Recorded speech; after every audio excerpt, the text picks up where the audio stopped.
말씀은 마태복음 1장 1절과 마태복음 28장 20절만 읽겠습니다. 마태복음 1장 1절과 마태복음 28장 20절입니다. 아브라함과 다윗의 자손 예수 그리스도의 계보라. 마태복음 28장 마지막 20절. 내가 너희에게 분부한 모든 것을 가르쳐 지키게 하라. 볼지어다 내가 세상 끝날까지 너희와 항상 함께 있으리라 하시니라. 아멘. 할렐루야. 오늘 반갑습니다. 오늘부터 마태복음 설교를 계속 해나갈 텐데요. 마태복음 설교를 위해서 제가 카톡으로 미리 넣어드린 그 카톡 내용이 있죠. 그걸 보시면서 이렇게 참고하시면 좋겠습니다. 성경은 원래 이렇게 지금 우리가 보는 것처럼 장 몇 장, 몇 절 구분이 원래는 없었죠. 그 이유는 뭐 처음부터 끝까지 다 이렇게 한 흐름으로 되어 있다는 그런 의미일 것입니다.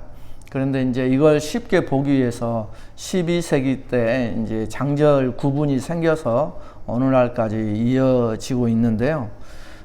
이런 이제 장절 구분이 없었을 때 성경은 보통 어떻게 기록을 많이 하느냐면요. 이 구조가 성경 속에 가장 많이 나옵니다. 카이즘 구조라고 해서 대칭 구조라고 합니다. 그래서 대칭 순환 구조 이렇게 표현을 하는데요. 이것은 저자가 말하고자 하는 핵심 내용을 중심에다가 딱 두고 글을 써 나가는 구조입니다. 그래서 축을 중심으로 우리가 보통 A, 처음으로 시작하는 것이 이제 A라고 하면 그 A와 반대편에 A-를 두고 이 중심을 중심으로 해서요. 그 다음에 B와 B-, C와 C- 이렇게 쭉 해서 나열해 나가는 겁니다. 그러나 저자가 가장 이제 이걸 설명하기 위해서 중요한 내용을 중심에 두기 때문에 그 중심 내용이 핵심인 것입니다. 오늘은 마태복음 1장 1절과 마태복음 마지막 28장 마지막 절을 읽었는데 왜 그랬냐면 이걸 이제 마태복음을 이제 그 구조로 카이즘 구조로 대칭 순환 구조라는 것으로 살펴보기 위해서 그렇게 읽은 것입니다. 그러면 한번 이제 제가 나눠드린 그 카톡 내용을 한번 보십시오. 이게 이제 카이즘 구조로 마태복음 전체 내용을 살펴볼 수 있는 것입니다. 자, 그러면 카이즘 구조로 봤을 때 제일 중심, 그러니까 28장 중에 제일 중심장을 13장으로 보는 거예요. 13장으로 보면 거기가 중심으로 해져서 이 13장에 뭐가 나오냐면 하나님 나라 비유 8개가 13장에 쭉 해서 계속 나와요. 그러면 이게 중심이니까 마태복음을 쓸 때 무엇을 강조했겠습니까? 이게 이제 카이즘 구조에서는 가장 중심되는 것을 중앙에 위치한다고 했으니까 하나님 나라를 가장 강조하고 싶었던 거예요. 그래서 그 중심 13장에 하나님 나라 비유 8개를 다 거기다가 펼쳐 놓은 거예요. 아, 그러니까 마태복음은 하나님 나라가 가장 중요한 내용이구나. 이렇게 생각을 하고 보면은 A가 이제 1장에서부터 3장까지의 내용이 A의 내용이에요. A가 하나님 나라 사역을 준비하는 거예요. 그리고 A-는 마지막 장, 28장 16절부터 20절까지예요. 이렇게 해서 하나님 나라 사역을 A는 준비를 했는데 A-는 하나님 나라 사역을 위임을 하는 거예요. 누구한테? 우리한테. 그런 구조로 되어 있어요. 그리고 하나님 나라 사역을 이제 4장부터는 시작을 해요. 그리고 이게 이제 B인데 B-는 하나님 나라 사역이 완성이 돼요. 예수님의 십자가와 십자가의 죽음과 부활로 이 하나님 나라가 완성이 돼요. 사역이 하나님 나라 일이 완성이 돼요. 그리고 C를 보면 하나님 나라 본질과 백성의 삶의 기초가 나와요. 이것은 무엇을 통해서 알 수 있냐면 산상 설교 내용이 그 내용이에요. 하나님 나라 백성의 삶은 이렇게 살아야 한다. 이게 가르쳐 준 것이 산상 설교잖아요. 이것처럼 C가 그거면 C-는 24, 25장인데 하나님 나라 백성의 종말론적인 삶의 자세예요. 어떻게 우리가 종말의 삶을 살아갈 것인가 이 내용이죠. 그 하나님 나라 도래의 결과가 D예요. 여기서 이제 10개의 기적이 나오고요. 그 다음에 D-에서 하나님 나라 적대자들이 나타나고 E에서 하나님 나라 일꾼 파송, 그 다음에 E-에서 교회의 내적 연합 설명, 하나님 나라 F에서는 배척, 하나님 나라 배척이 심화되는 이런 구조로 되어 있단 말입니다. 그러면 왜 이렇게 구조로 되어 있는가? 이제 이 구조에 대해서 설명을 조금씩 해 나가겠습니다. 하나님 나라 사역을 준비하는 게 1장부터 3장 첫 A라고 그랬죠. 하나님 나라 사역을 준비하는 거요. 이것과 이제 그 대칭되는 것이 28장 마지막 장 16절부터 20절이에요. 하나님 나라 사역을 위임하는 거죠. 우리한테.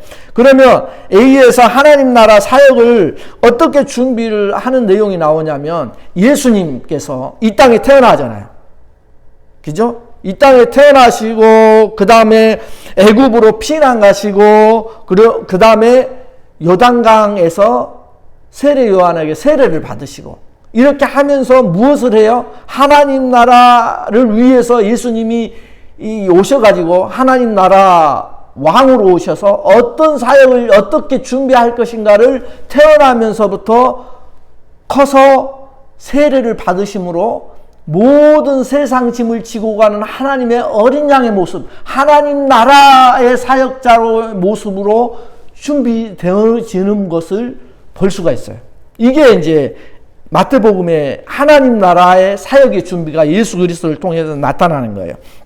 그러면 마지막 장은 뭐냐? 28장. 그것은 하나님 나라 사역을 이제는 하나님께서 이렇게 예수님께서 왕으로 오셔서 하나님 나라를 만들어 놓으셨잖아요. 완성을 했잖아요. 그러면 그 완성된 나라를 예수님처럼 이제는 너희들이 해나가라는 거예요. 그래서 하나님 나라 사역을 우리한테 위임시키는 거예요. 그 일을 너희들이 앞으로 해나가렴. 그러면서 이제 갈릴리 이스라엘 사역에서 이제는 세계 온 우주 세계로 하나님 나라가 퍼져나가고 하나님 나라가 확장되는 것을 누구한테 맡기시느냐? 예수님의 제자들, 또 예수님을 따르겠다고 하는 성도들에게 맡기는 거예요. 이게 이제 그렇게 되어 있는 거예요. 대칭으로. 두 번째를 보십시다. 하나님 나라 사역을 이제 시작을 하시죠. 하나님 나라 일을 시작하시는 거예요. 그리고 예수님께서 그렇게 하시는 거예요. 그 다음에 B-는 뭐예요? 26장부터 28장 15절까지가 하나님 나라 사역을 시작을 했던 것을 이제는 완성을 시키죠. 이 부분에서는 뒷장에서 하나님 나라 사역을 완성을 시키시요. 하나님께서 시작하신 나라를 예수님께서 십자가와 부활로 완성을 하시는 장면이 마지막에 나와요. 그죠? 십자가의 죽으심과 부활로 하나님 나라를 완성을 시키시는. 그 다음에 C를 보면 하나님 나라 본질과 백성들의 삶의 기초라고 했죠. 그래서 이 산상 설교 자체가 하나님 나라의 백성들이 이제는 어떻게 살아가야 될 것인지에 대한 내용을 가르쳐 주는 거예요. 그리고 하나님 나라는 그런 것이 진짜 하나님 나라다라고 보여주는 것이 가르쳐 주는 것이 산상설교예요. 그러면 C-는 뭐예요? C-는 24장, 25장이 C-인데 하나님 나라 백성의 그 마지막 종말론적인 삶의 자세가 어떤 모습으로 이제 살아가야 될 것인가를 보여주는 거예요. 이렇게 나눠져 있어요. 그러면 이제 재밌는 게 마태복음에는 설교가 5 뭉텅이로 나와요. 5개로. 마태복음, 누가복음, 요한복음에는 이 마태복음에 나오는 설교 5 뭉텅이가 각각 나눠져 있어요. 이곳저곳에 흩어져 있어요. 그런데 마태복음에는 이상하게 이 설교를 다 한 곳에 모아놨어요. 그게 이제 첫 번째 설교가 우리가 지금 말씀하고 있는 산상순 5장부터 7장까지. 두 번째는 제자 파송 설교 10장에. 세 번째 설교는 13장에 하나님 나라 비유 설교. 이게 이제 우리 마태복음의 핵심이라겠죠. 중심이 위치하는. 그 다음에 네 번째 설교가 18장에 교회를 향한 설교. 그리고 다섯 번째가 24장, 25장에 하나님 나라 백성의 종말론적인 삶에 대한 설교. 이렇게 모아놨어요. 다섯 뭉텅이로. 그러니까 다른 누가복음, 마가복음, 요한복음에는 흩어져 있는 설교를 이런 주제별로 이렇게 주제별로 모아가지고 다섯 뭉텅이로, 다섯 그룹으로 모아놔서 이렇게 전달을 하고 있는 것은 의도가 있는 거죠. 그런 의도를 이제 배울 거예요. 그리고 이제 첫 번째 설교가 산상수훈이죠. 5장부터 7장에 나오는 것이 산상수훈이거든요. 산상설교. 근데 이 산상설교의 마지막 7장의 그 내용이 뭐냐면 모래 위에 세운 집과 반석 위에 세운 집에 대한 비유로 마지막 그 산상설교의 마지막 비유가 나와요. 모래 위에 너의 집을, 너의 신앙생활을 할 것이냐, 아니면 반석 위에 너의 신앙생활을 할 것이냐, 이 비유예요. 그러니까 우리의 신앙과 삶의 기초가 모래냐 아니면 반석이냐로 끝나고 있죠. 그래서 이것은 뭘 이야기를 하냐면 하나님 나라의 백성의 삶의 기초를 어디에 세워야 되느냐, 기초가 무엇이냐, 이걸 가르쳐주고 있거든요. 마지막 설교는 24장, 25장에 나와요. 이게 종말론적 설교라고 했죠, 아까? 종말론적 설교는 뭐냐면 하나님 나라 백성의 삶의 자세를 가르쳐 주는 거예요. 그 내용하고 대치가 되죠. 그러니까 신앙의 기초, 그것은 마지막 때의 삶의 모습, 종말론적인 신앙의 모습과 같다는 거예요. 그러니까 기초나 마지막이나 똑같은 삶의 모습으로 가야 된다는 거죠. 이렇게 연결이 돼요. 그리고 이제 우리가 그 다음에 보는 하나님 나라 D는 8, 9장인데 하나님 나라 도래의 결과. 하나님 나라가 도래가 됐으면 뭐가 일어나겠어요? 하나님 나라의 현상이 일어나겠죠. 그렇죠. 하나님 나라가 왔으니까. 하나님 나라 현상이 어떤 현상이에요? 10개의 기적이 나오고 있어요. 그래서 10가지의 예수님이 일으키는 10개의 기적이 8, 9장에 나와요. 그러면 그것과 대치되는 것이 21장, 22장인데 이것은 하나님 나라의 도래의 결과, 뭐가 나오냐면 반대자들이 나와요. 예수님을 죽이려고 하는 자들. 예루살렘에 고난이 나오고, 고난주간이 시작이 되고, 예수님의 고난주간이죠. 십자가 지고 고통받고 채찍에 맞고 하면서 이 고난이 시작이 되는 것이 21장, 22장 이렇게 나와요. 그러니까 D가 8, 9장에서는 하나님 나라의 역사가, 하나님 나라가 이 땅에 임했을 때 10개의 기적이 일어나는 아주 좋은 일이 있는데, 그 반대편에 대칭되는 D가 21장, 22장 이렇게 보면은 반대자들이 나오고 고난이 시작된다는 것을 이야기를 해주고 있습니다. 그러니까 이것은 무엇을 이야기를 하느냐? 하나님 나라의 통치가 일어나면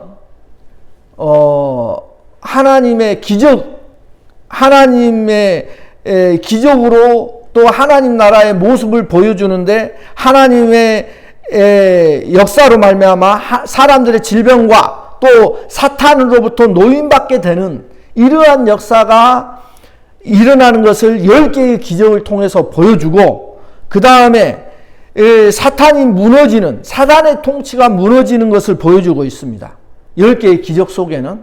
그러면 사단의 통치의 증거가 뭐였느냐? 사탄이 다스리고 있다는, 이 세상을 다스리고 있다는 그 증거로서 나타나는 것이, 외적인 증거가 질병과 귀신 들림이에요. 그런데 이것을 예수님께서 치유를 하시거든요. 모든 질병을 치유하시고 귀신 들린 자를 치유해 버리는 거예요. 그러니까 하나님 나라가 이렇게 임할 때 이런 역사가 일어난다는 거죠. 이런 역사는 라는 것은 뭐예요? 사탄의 통치를 물리쳐 버리는 거예요. 그리고 사람을 온전케 만들어 가는 거예요. 하나님께서 원래 창조했던 모습으로 이렇게. 그리고 D-에는 뭐가 일어나요? 하나님 나라가 임하면 하나님 나라의 역사만 일어나는 것이 아니라 그 반대급부가 일어나는 거예요. 그러니까 어떤 것이 일어나냐면 하나님 나라를 대적하는 세상 나라 사탄의 공격이 있다는 거예요. 그걸 말씀해 주는 거예요. D-에서는. 그래서 하나님 나라가 임하면 치유와 어둠의 권세가 떠나는 기쁨과 감사가 있지만 반역하는 사탄의 권세의 역사가 반역과 거부하는 자들이 나타나는 것이 이게 영적 싸움으로 나타나는 거예요. 그리고 2에서는 뭐냐면 10장이에요. 마태복음 10장에는 하나님 나라 일꾼 파송 설교예요. 그러니까 이제 전도들을 파송하는 거죠. 이게 이제 외적인 사역으로 보는 거예요. 그 다음에 2-는 하나님 나라 큰 자가 누구냐 이 싸움이 일어나죠. 그리고 교회에 대한 설교를 하고 내적 연합에 대해서 강조를 해요. 그래서 하나님 나라 일꾼 파송 설교는 12제자들을 파송하는 설교인데 전도에 대한 가르침을 하고 이것은 이제 외적인 건데 여기에 대해서 대치되는 18장은 어떻게 그러면 일치를 이룰 것이냐? 그 일치하는 내용은 용서예요, 용서. 하나님께서 우리의 죄를 용서해 주신 것처럼 너희들도 용서해야지만 뭐가 이루어진다? 연합이 이루어진다는 거예요. 하나가 될 수 있는 거예요. 용서가 없다면 싸움이 일어나겠죠. 용서를 할 수 없으면 전쟁으로 간다 했죠. 나라의 모습은. 그러한 것을 이야기를 해주는 거예요. 그래서 내적 연합, 우리가 하나로 마음이 하나님과 하나가 되고 또 성도들끼리 하나가 되는 것은 용서예요. 용서. 이걸 가르쳐 주는 거예요. 그래서 마태복음에서 말하는 이제 의가 나오는데 여기에서 마태복음에 나오는 의라는 게 오를 의자. 의라는 게 뭐냐? 옳고 그름을 가려내는 바리새인들의 그런 율법적인 의가 아니라 옳고 그름은 분별을 하되 틀림과 그름의 자리에 있는 자들을 내가 덮고 품어서 그들을 옳은 자리로 올 때까지 기다리고 인내하는 것. 그리고 그들을 받아주고 품어줄 수 있는 것. 이것을 말하고 있는 것이 마태복음에서 말하는 하나님의 의로 이야기를 해요. 이게 의예요. 의. 하나님께서 우리에게 또 바라시는 의. 그리고 F를 보면 F는 11장, 12장이에요. 그리고 F-는 14장부터 17장이 그건데요. 하나님 나라 배척이 이제 본격적으로 시작이 되죠. 그리고 그래서 예수님을 바알세불, 귀신의 왕, 이렇게 하면서 예수님을 공격하는 장면이 나요. 그리고 F-는 더 심해지죠. 이런 내용이. 그리고 G는 보면은 우리가 G가 마지막이죠. 그 중심의 위치에 있는 G는 13장이 마태복음의 중심장이에요. 하나님 나라 비유 8개가 나오는 거.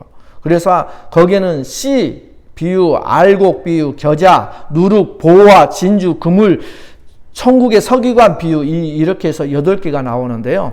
하나님 나라 비유가 나오는 이 13장이 마태복음의 중심에 위치한다는 것은 마태복음의 중심 주제가 뭐라고요? 하나님 나라라는 거. 13장에 나오는 천국 비유는 하나님 나라 비유, 천국 비유는 천국 자체를 설명하고 있는 건 아니에요. 뭘 설명하는 것이냐? 하나님 나라 배척이 점점점 더 심해지는 이유를 실은 이 비유를 통해서 가르쳐주고 있어요.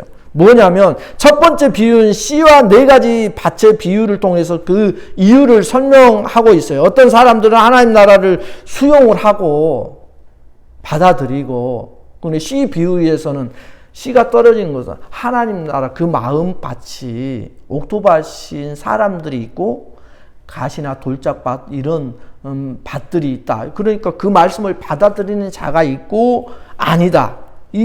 그러한 것들을 설명을 하고 있는 거예요. 그래서 하나님 나라를 배척하는 이유와 원인, 그리고 그 결과인 구원과 심판을 이 8가지 하나님 나라 천국 비유로 설명하고 있어요.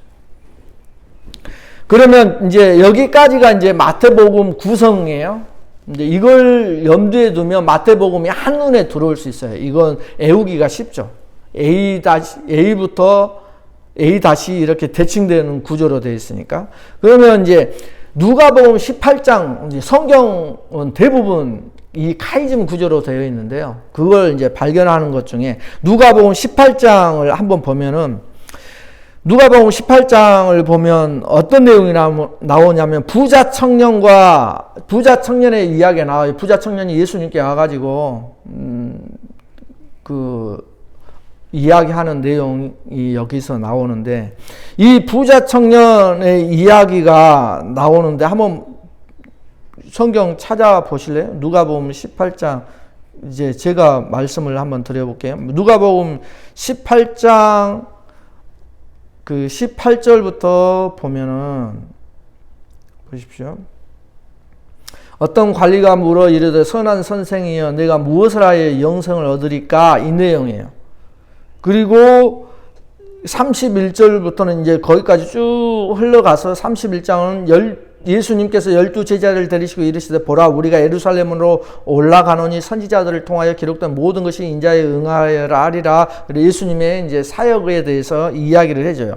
근데 이 부자 청년, 내가 무엇을 하여야 영생을 얻으리까, 이렇게 물어보면서 한 내용 아시죠? 성경. 거기에 대해서 또 예수님의 설명과 그 다음에 35절부터 43절에 나오는 것이 소경을 고치는 사건이에요. 그 다음에 나오는 것이 누가복음 19장 1절부터 10절에 바로 이어지는 것이 삭개오 사건이에요.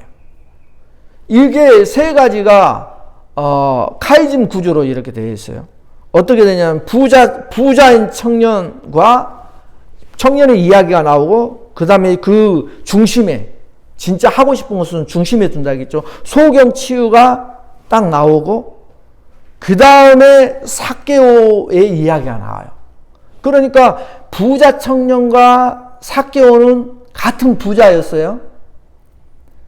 부자 청년은 하나님의 은혜로 자기가 부자가 됐다는 것을 자랑하고 있어요. 당시에는 부자가 되는 것을 하나님의 축복으로 여겼기 때문에. 삭개오는 같은 동족인데 이 세무장 일을 하면서 남의 세금을 더 많이 걷어가지고 자기가 착복해서 부자 된 사람이거든요. 이 두 사람을 비교하는 거예요. 그래서 이런 구조로서 부자와 그 다음에 중심에 소경을 놓고 삭개오, 이걸 이렇게 대칭으로 놓고 뭘 이야기를 하고자 했는가, 그걸 찾기 위해서는 맨 처음에는 소경 치유를 예수님이 왜 하셨을까, 이걸 알아야 돼. 예수님께서 소경 치유 그 중간에 있는 것이 가장 중요하다는 내용이 있죠. 이사야 35장 5절에 보면 이 내용이 나와요. 구약성경 이사야 35장 5절. 그때 맹인의 눈이 밝을 것이며 못 듣는 사람의 귀가 열릴 것이며, 이렇게 나와요. 그리고 이사야 42장도 마찬가지고 59장에도 어떤 내용들이 이사야 선지자가 예언을 하고 있냐면, 메시아가 오시면 이걸 할 거야 라고 하면서 소개한 글이 이사야 35장 5절, 42장 59장의 이 내용이에요. 메시아가 오셔서 제일 먼저 고치는 질병이 나오는데, 그중 대표적인 것으로 소경치유 이야기를 계속 해주고 있어요. 메시아 사역 중, 그러니까 우리를 구원하시는 구원주가 오셔서 소경치유를 그러면 왜 나올까? 이 치유가 왜 나올까? 이것은 뻔하겠죠? 소경치유를 왜 하시겠어요? 예수님이 오셔서. 메시아가 오시면 왜 소경치유를 하시겠어요? 그것은 비유라는 거예요. 육신의 눈으로 우리가 눈을 떴지만 이 눈을 떠가지고 뭘 봐요? 이 세상 것만 보잖아요. 육신의 눈으로 땅의 것만 보잖아요. 하늘의 것, 생명과 영적인 영혼의 것에는 눈이 감겨져 있는 소경과 같은 우리의 세상 사람들, 우리들의 모습을 가리키는 거예요.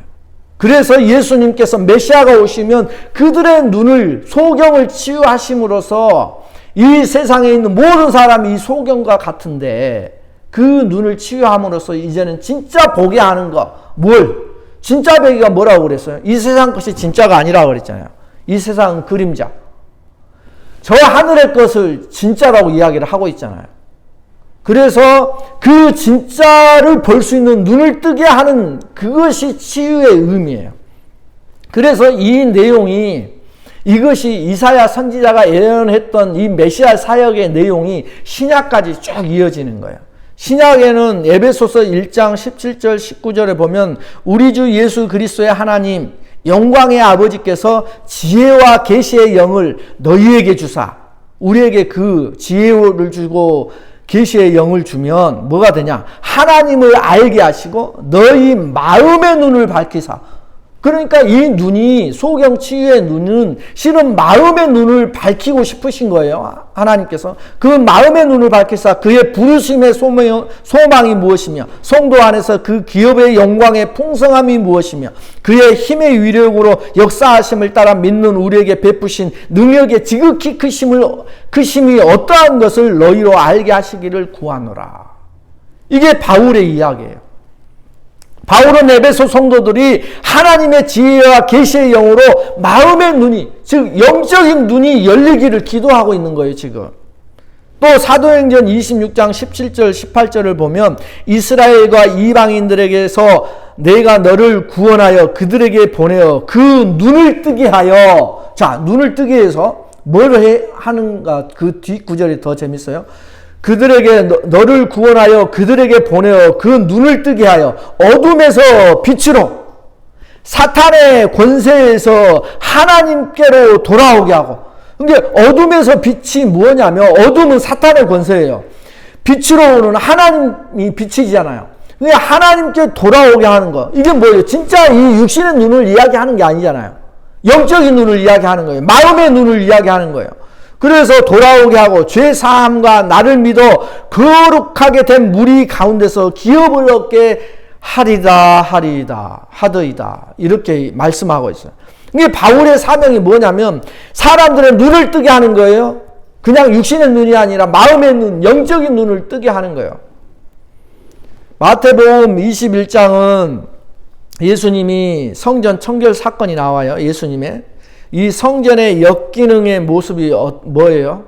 성전의 기능, 참다운 기능이 아니라 아주 반대되는 기능으로서 뭐 어떤 모습으로 나타나냐면 강도들의 모습으로 표현을 하잖아요. 그래가지고 상을 얻고 하잖아요. 참 성전의 모습을 그때 보여주는 거예요. 예수님께서 이 성전 청결을 하면서 이 강도들아 하면서 상을 다 뒤덮으면서 이제 예수님이 참 성전으로 오셨잖아요. 그러면 참 성전의 모습이 어떤 것인지를 보여주는 거예요. 그 다음 절에 바로 나오는 게 뭐냐면 14절에 맹인과 저는 자들이 성전에서 예수께 나아오매 고쳐주시니. 이게 성전의 모습이에요. 참 성전으로 오신 예수님의 모습이에요. 지금 하나님 나라의 모습으로 보면 참 하나님 나라의 모습이라고요. 그 역사가 일어나는 거예요. 그러면 이제 오늘 우리가 본문 마지막 읽었던 이 부자 청년. 부자 청년은 어떤 모습으로 지금 나타나요? 부자 청년은 재물 때문에 근심하며 돌아갔더라 이렇게 이야기를 하고 있잖아요. 재물 때문에 나를 쫓아라 했는데 이것을 다 팔아서 가난한 자들에 주고 나를 쫓으라 그러니까 쫓지는 못해요. 주님을 쫓아가지는 못해요. 그러나 그 중간에 소경치유가 있고 이게 중심이고 그 다음에 삭개오의 모습을 보는데 이 삭개오는 어떤 모습으로 나타나요? 뭐라고 이야기하냐면 예수님께서 삭개오를 찾아가니까 다른 사람들은 막 비방하죠. 그러나 삭개오는 어떤 자로 나타나냐면 내가 예수님께 고백을 하는데 내가 다른 사람 것을 훔친 것이 있으면 4배로 갚겠나이다. 그래서 4배로 자기 물질의 욕심과 집착을 내려놓는 모습을 보여줘요. 그러니까 이것은 완전한 회개하는 모습을 보여주죠. 주님의 사랑이, 이 주님의 찾아오심이 평생 동안 돈이 최고라고 생각해서 평생 물질에 집착해서 살았던 이 삭개오를 거기에서 빠져나오게 만드는 사건이었어요. 자, 부자 청년은 그러면 어때요? 하나도 못 버렸고 삭개오는 어떻게 했어요? 다 버렸죠. 이 중간에 지금 뭐가 있어요? 소경치유 기적이 위치를 한다는 거예요. 부자와 삭개오 사이에 가장 중요한 소경치유 기적이 위치해요. 의도가 있겠죠. 자, 이건 뭐냐? 하늘의 가치에 눈을 뜨면 성령의 종이 될 수 있고 하나님의 종이 될 수 있고, 소경의 치유의 의미가 이거거든요. 하나님의 자녀가 되면, 이 하늘의 가치에 눈을 뜨면 성령의 종이 된다. 하나님의 종이 될 수 있다. 그러면 어떻게 돼요?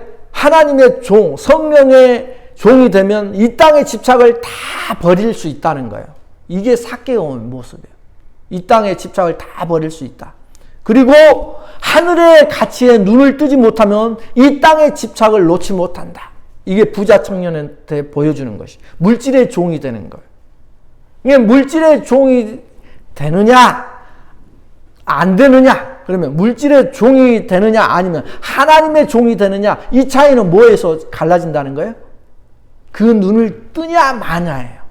그래서 이 눈 뜨는 소경 치유 사건이 그렇게 중요하게 가운데다 놔둔 거예요. 그래서 눈을 뜬 자만이 예수 그리스도를 따라갈 수 있고 하늘의 가치를 볼 수 있다는 것을 이야기하죠. 이 비유가 마태복음 13장 7가지 비유 중 다섯 번째 비유가 진주 비유가 나오거든요. 이 진주 비유와 같은 의미예요. 삭개오는 예수님이라는 이 보화를 발견하고 자신의 소유를 다 파는 농부가 되었다는 이야기거든요. 그 이야기를 해주는 거예요. 그러나 아무리 하늘의 가치를 말해주고 보물의 가치를 말해주고 영원한 가치, 영원한 생명의 가치를 보여주어도 이 땅이 전부인 영적인 소경들은, 이 세상이 전부인 영적 소경들은 아무것도 어쩔 수 없다? 버릴 수 없다는 거예요. 그래서 이 하나님 말씀을 구약도 마찬가지고 신약도 마찬가지고 키아즘 구조로 보면은 이 구조 속에서 왜 이렇게 배치를 했는지, 그러면 더 그 말씀이 더 은혜스럽게 들어오고 또 그렇게 배치한 의도, 저자의 의도, 성령의 의도, 이게 보이는 거예요. 그러므로 우리가 이 말씀을 보면서 이제 앞으로 이 작업을 해 나갈 터인데 우리도 이제는 눈을 떠야 된다는 것을 이야기해 주고 있는 거예요. 우리의 신앙생활에서 교회 열심히 다니면 성경 공부도 열심히 참여하면서 또 설교를 열심히 들으면서도 뭘 해야 된다는 거예요? 설교의 목적이 뭐겠어요? 이 영적인 눈이 띄어지게 하는 것이 목적인 거예요. 하나님께서 왜 성경 공부하라고 하겠어요? 왜 말씀을 보라고 하겠어요? 왜 하나님 말씀을 주야로 묵상하라고 하겠어요? 요거예요. 눈을 띄어주게 하기 위해서. 육신의 눈이 아닌, 우리는 다 떠 있잖아요. 그것이 아닌 영적인 눈을 떠서 하늘의 가치, 이 세상 눈으로 볼 수 없는 하늘의 가치를 발견하는 자. 그래서 내 모든 것을 팔아서라도 그 진주 보화, 예수 그리스도의 보화를 소유하는 진짜 백의 성도들, 이러한 하나님의 자녀들이 되게 해달라고, 이걸 위해서 예수님께서 치유하신 것도 바로 메시아로서 소경의 눈, 또 사탄의 권세에서 벗어나게 하는 귀신을 쫓아내는 이러한 역사를 베풀었다는 것을 잊지 마시고, 이제 우리가 말씀을 보든 기도를 하든 또 어떤 상황에 놓여 있든 뭘 위해서 기도하라고요? 내 영적인 눈을 뜨게 하셔서 이 고통받는 이 세상의 것만 바라보고, 내가 그랬잖아요. 우리 노아 홍수 그걸 보면서 뭐라고 그랬어요? 노아 배 창문을 위쪽에만 하나만 내놓은 것이 뭐라고? 옆에다 내놓지 않고, 옆에다 내놓으면 노아 홍수의 참혹한 이 세상의 고통, 이 세상의 죽음, 이러한 비참함만 보는 것이 아니라 이제 저 하늘, 하나님만 바라보며 살아가고 영적인 눈이 띄어지면 그것으로써 뭘 이겨내요? 이 세상의 고통을 이겨낼 수 있다고 가르쳐 주는 거예요. 이걸 오늘 마태복음의 구조에서 또 누가복음에도 이러한 소경치유의 이야기가 왜 이렇게 나와 있는지를 깨달으시고 하나님께 날마다 기도하면서 내 영적인 눈을 띄워주셔서 다른 사람이 보지 못하는, 육신의 눈이 보지 못하는 하나님을 보게 하소서라고 기도하시면서 승리하시기를 예수 그리스도의 이름으로 축원합니다.